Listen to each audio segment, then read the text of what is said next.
Hello, I'm Mr. Firth, and we're going to talk about the units we use to measure things.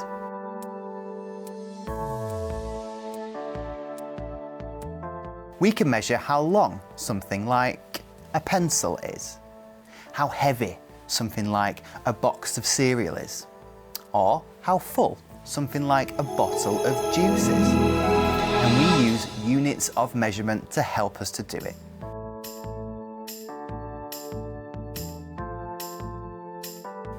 With a ruler, you can measure how long things are. A ruler measures in centimetres, so a pencil or a pen is about 15 centimetres long. We write that as the number 15 followed by the letters cm. Your desk back at school is about 1 metre long. We write that as the number 1 followed by the letter m. Your school desk is 1 metre long, and that's the same as 100 centimetres. We measure how heavy something is in grams. A box of cereal is about 500 grams. We write that as 500 followed by the letter G. 1,000 grams make 1 kilogram. A bunch of bananas weighs about a kilogram. We write that as 1 followed by the letters kg. A bunch of bananas weighs 1 kilogram, and that's the same as 1,000 grams. We measure liquid in milliliters. That's runny stuff like water, juice and milk. A small cup can hold about 250 milliliters of milk. We write that as 250 followed by the letters ml. A carton of juice from the supermarket is usually 1 litre. We write that as 1 followed by the letter L. A carton of juice holds 1 litre, and that's the same as 1,000 millilitres. These are our units of measurement: centimetres and metres, grams and kilograms, millilitres and litres. Time for you to get measuring.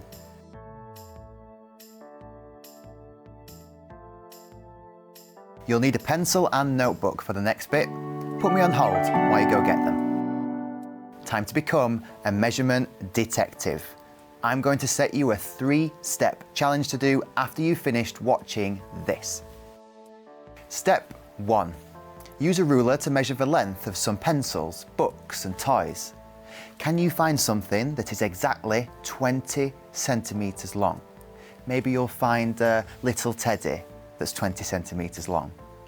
If so, how many 20 centimetre teddies would you need to make a row 1 metre long? Draw a picture of those 20 centimetre teddies lying in a row. How many do you think it would be? Put me on hold while you make up your mind. Okay, you should find it's 5 teddies, or 5 of something else that you found. Step 2. Can you find something that is exactly 250 grams? A box of tea bags, maybe. If you check the packet, you'll find the measurement in grams written there. How many 250 gram boxes of tea bags would it take to make 1 kilogram of tea bags? Draw those tea bag boxes in one big stack. How many do you think it would be? Put me on hold while you have a guess. Okay, you should find it's 4 boxes of tea bags, or 4 of something else that you found. Step 3. Find something that is exactly 1 litre, possibly a bottle of juice, or milk, or water. You can tell if it's 1 litre because it's written on the label. Can you work out how many 250 millilitre cups you could fill from that litre bottle of juice or milk or water? Draw your bottle and your cups. How many cups do you think it would be? Put me on hold while you make up your mind. Okay, you should find it's 4 cups. Great guessing. Okay, measurement detectives, that is your 3-step challenge. I wonder what things you'll find that are exactly 20 centimetres, 250 grams and 1 litre. Good luck and happy measuring. Hello, my name is Mr. Firth. Yep, my watch is working again. Today we're learning all about time. Before today's lesson, I went for a lovely walk. After this lesson, I'm going to eat a healthy snack. There are so many words to remember when talking about time, especially when telling the time. Look at them all. It's easy to get confused. Let's take some more time to learn more about telling the time.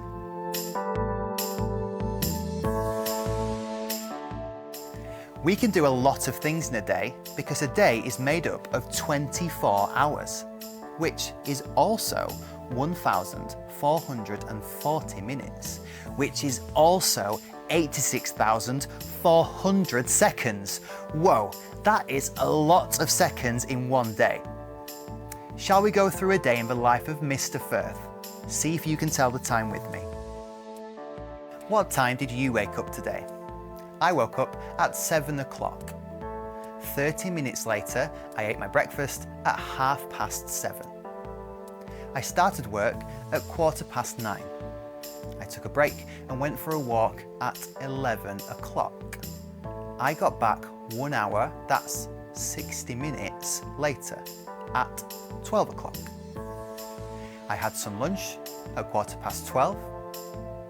I finished work at 5:30. At home, I finished eating my dinner at 7:15. 45 minutes later, I started brushing my teeth at 7:30. By 8 o'clock, I was fast asleep. Did you manage to tell the time with me? Great work. You'll be telling time in no time.